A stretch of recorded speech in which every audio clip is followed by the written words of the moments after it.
Hey everybody, if you're new to Frostgrave or considering getting into the game, this video will explain the basics of how to create and customize your wizard for the game of Frostgrave 2nd Edition.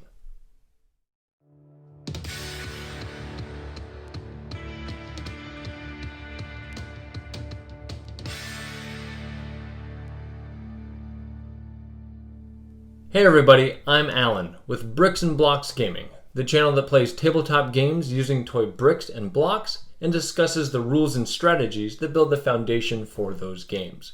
Be sure to check the description box below where you'll find timestamps for this video as well as links to some of our other Frostgrave content. This video is part of a new player series where I will be discussing the basics of what you need to know to get into the game of Frostgrave 2nd Edition. And though you don't need the rulebook to follow along with these videos, there's definitely too much information in those for me to spoil them all here. So in this video, I'll just be discussing the role of the wizard, choosing a figure for your wizard, a brief overview of the 10 wizard schools, how wizards select their 8 starting spells, stats and available equipment, and an example of creating a wizard. Now, let's get to the bricks and blocks of wizard creation for Frostgrave 2nd Edition. The wizard is the focal point of your warband, and the rest of your team is there to support them. How you choose to create your wizard will affect many other choices about building your warband and the strategies you'll use on the battlefield. Frostgrave is designed to use 28mm miniatures, but as long as all the figures on the table are roughly the same scale, you can use whatever miniatures you want. So the first thing you'll want to do is buy, paint, or pull from your existing collection a figure you think would make a great wizard in the runes of Frostgrave. The most important thing is to just have a figure you're excited to see roaming across the battlefield. Once you've selected the figure you'll use for your wizard, the next step is to choose your wizard type, or their primary school of training. And in the game, there are 10 different types to choose from. Chronomancers, wielders of time and speed. Elementalists, evokers of fire, water, earth, and air. Enchanters, crafters of magical items and other creations. Illusionists, conjurers of trickery and manipulators of the senses. Necromancers, animators of the dead and holders of dark magic. Sigillists, writers of magic runes and scrolls. Soothsayers, seers of the unseen and controllers of the mind. Summoners, callers of otherworldly creatures and walkers of the plains. Thaumaturges, workers of miracles and protectors of life. And witches, masters of nature and beasts. For new players, instead of trying to analyze all the spells in every school, I'd recommend just choosing a school that sounds interesting to you that you feel fits well with the figure you've chosen. Now that you've got your wizard miniature and selected their primary school of magic, you'll need to figure out which other schools they have access to select their starting spells. In addition to their primary school of magic, they also have 3 aligned schools, 5 neutral schools, and 1 opposed school. Spells from your wizard's primary school are the easiest to cast.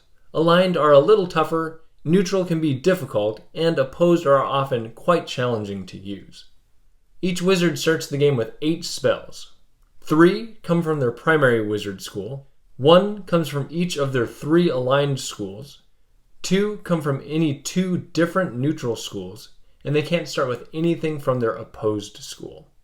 For example, a wizard of the Sigillist school would start with 3 Sigillist spells, 1 enchanter spell, 1 illusionist spell, 1 thaumaturge spell, and 2 total spells chosen from the schools of chronomancer, elementalist, necromancer, soothsayer, and witch, though these last 2 can't be from the same school, and no summoner spells.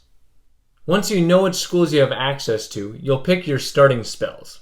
This is the most time-consuming part of wizard creation, but it's also the most exciting, as this is where you'll get to customize your spellcaster and figure out what kind of strategies you'll be focusing on in your games.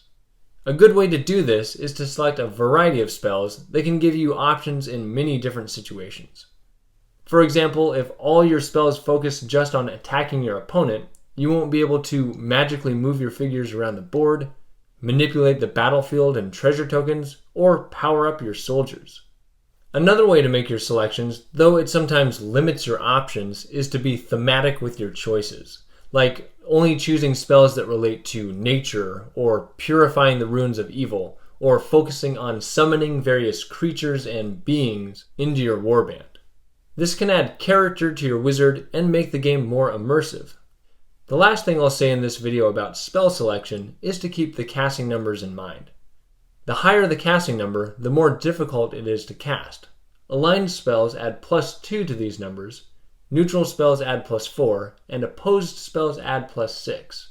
So a spell that normally has a casting number of 14 becomes a 20 when cast by an opposed wizard, meaning they'll need to roll a 20 on a 20-sided die to succeed.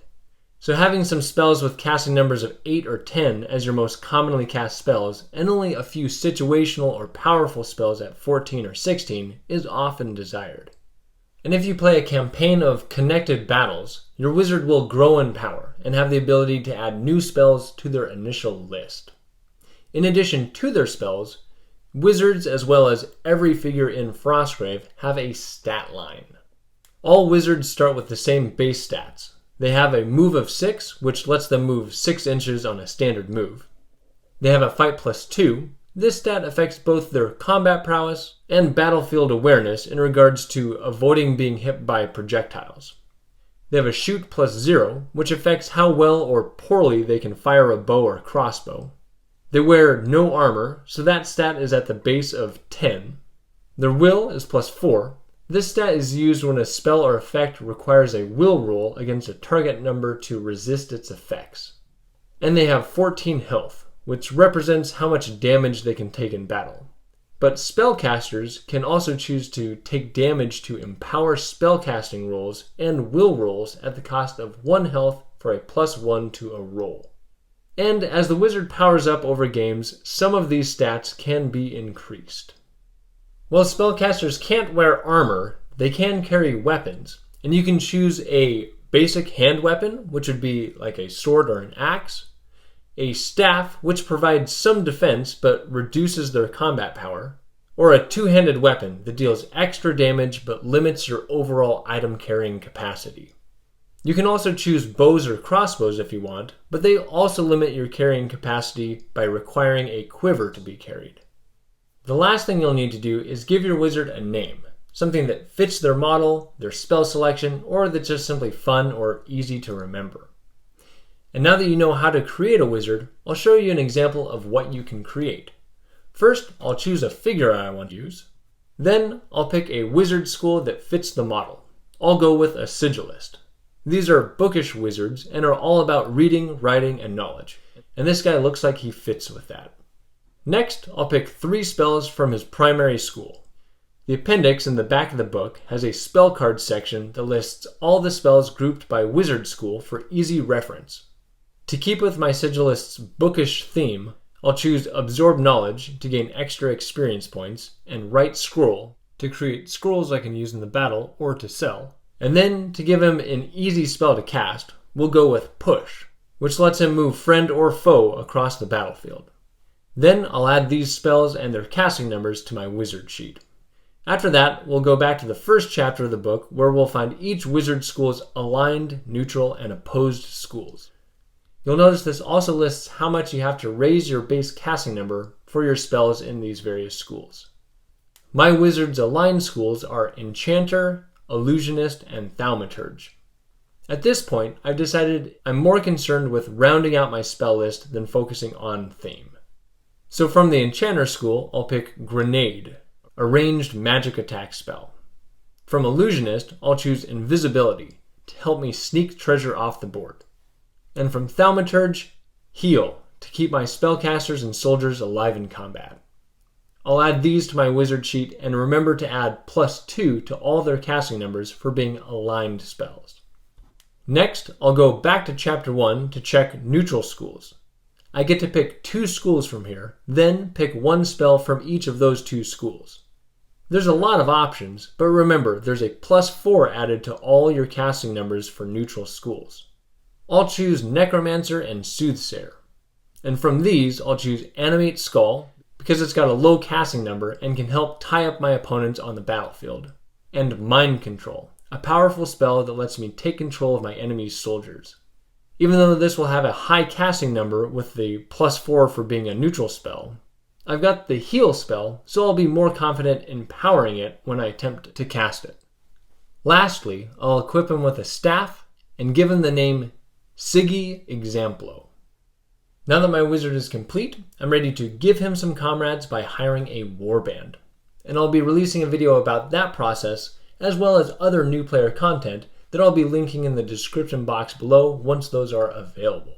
But if you have any questions about Frostgrave, you can leave those in the comment section below, or check out the Frostgrave Facebook or Reddit sites where players like myself have asked questions and had responses from the community and from the author Joseph McCullough himself.